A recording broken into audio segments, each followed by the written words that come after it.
క్రీస్తునందు ప్రియదేవుని బిడ్డలందరికీ యేసుక్రీస్తు వారి అతి శ్రేష్టమైన నామములో వందనములు తెలియచేసుకుంటున్నాను. నేటి దిన ధ్యానాంశము లూకాసు వార్త 22వ అధ్యాయము 31-32 వచనములు. సీమోను సీమోను, ఇదిగో సాతాను మిమ్మును పట్టి గోధుమల వలె జల్లించుటకు మిమ్మును కోరుకొనెను గాని నీ నమ్మిక తప్పిపోకుండానట్లు నేను నీ కొరకు వేడుకొంటిని. నీ మనసు తిరిగిన తరువాత నీ సహోదరులను స్థిరపరచుమని చెప్పెను. ప్రియులారా, మనకు ఉన్న బాధలను బట్టి, సమస్యలను బట్టి మనము అందరము దేవునికి మొరపెడతాము, ప్రార్థిస్తాము. అయితే ప్రార్థించిన తర్వాత దేవుడు తప్పక సహాయము చేస్తారు, తప్పక నన్ను కరుణిస్తారు అని విశ్వసిస్తాము. అయితే పరిస్థితులు మన ప్రార్థనకు, మన విశ్వాసమునకు భిన్నముగా పనిచేస్తున్నప్పుడు మన విశ్వాసము సన్నగిల్లిపోతుంది. అలాంటి సమయంలో దేవుడు నాకు ఎప్పుడూ సహాయము చేయాలి, అయినా నా జీవితంలో ఇలాంటివి ఎప్పుడూ నెరవేరాలి అని నిరాశతో మాట్లాడుతూ లేదా ఆలోచిస్తూ ఉంటాము. మన నమ్మిక అనేది తప్పిపోతూ ఉంటుంది. శ్రమలు, శోధనలు, సమస్యలు, అనుమానాలు, సందేహాలు మన విశ్వాసాన్ని, నమ్మికను వమ్ము చేస్తూ ఉంటాయి.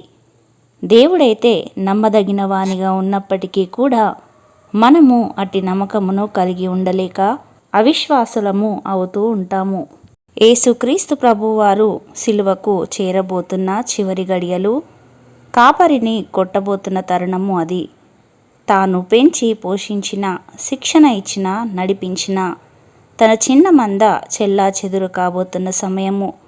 ఎందరు విశ్వాసముతో యేసుక్రీస్తును హత్తుకొని ఉంటారో, ఎందరు విడిచిపెడతారో అర్థమయ్యేటటువంటి సమయము. అటువంటి సమయంలో ఎవరు ఏ రీతిగా ప్రవర్తిస్తారో, ఎవరు ఏ విధమైన విశ్వాసము కనపరుస్తారో సమస్తము ఎరిగిన యేసుక్రీస్తు ప్రభువారు పేతురుతో చెబుతున్నారు.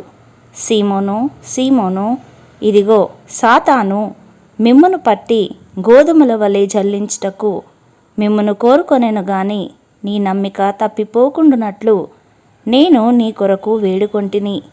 నీ మనసు తిరిగిన తరువాత నీ సహోదరులను స్థిరపరచుమని చెప్పెను. ఆనాడు చెదిరిపోయిన, విశ్వాసములో జారిపోయిన తన బిడ్డలను బలపరచు నిమిత్తము యేసుక్రీస్తు ప్రభువు సీమోను పేతురు గురించి ప్రార్థించారు. తన నమ్మిక తప్పిపోకుండానట్లు తండ్రిని వేడుకున్నారు. ప్రియులారా, నేడు మన ప్రార్థనలకు జవాబు రాకుండా ఉండాలని సాతాను ఎంతగానో అడ్డుపడుతూ మనలను శోధిస్తూ ఉండవచ్చు. దేవుని సమయము ఇంకా రాకుండా ఉండి ఉండవచ్చు.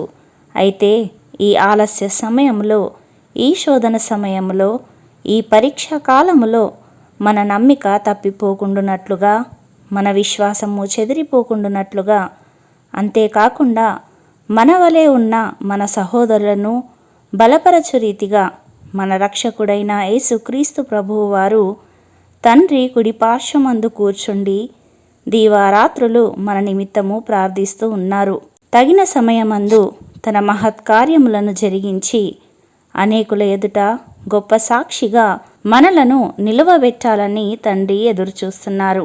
కాబట్టి ప్రియులారా, ప్రార్థనకు జవాబు రావడం లేదని, ఆలస్యము అవుతుందని, ఇంకెంతకాలము ఎదురు చూడాలో అని, నా జీవితంలో ఇట్టి కార్యము జరుగుతుందా అనే సందేహంలో మిగిలిపోక, నీ నమ్మిక తప్పిపోకుండానట్లుగా దేవుని యొద్దకు వచ్చువారి ప్రార్థన దేవుడు ఆలకిస్తారని, తగిన సమయమందు మనకు ఫలము దయచేయువాడని విశ్వసించి దేవుని సమయము కోసము విశ్వాసంతో ఎదురుచూద్దాము. అట్టి కృప దేవుడు మనలకందరికీ దయచేయునుగాక. ఆమెన్. ప్రార్థించుకుందాము. పరిశుద్ధుడవైన మా దేవ, పరమ తండ్రి, మీ పరిశుద్ధమైన నామమును బట్టి తండ్రి మీకు వందనాలు.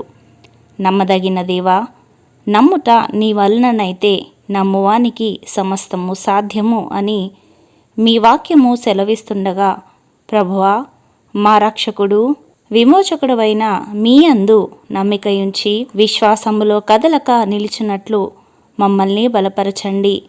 మీరు మా మనవులను ఆలకించువారని, తగిన సమయములో వాటిని మా జీవితంలో జరిగించువారని కదల్చబడని విశ్వాసముతో మిమ్మల్ని సేవించే కృపలోనికి మమ్మలను నడిపించమని యేసయ్య పరిశుద్ధ నామములో ప్రార్థించి వేడుకొనుచున్నాము పరమ తండ్రి. ఆమెన్.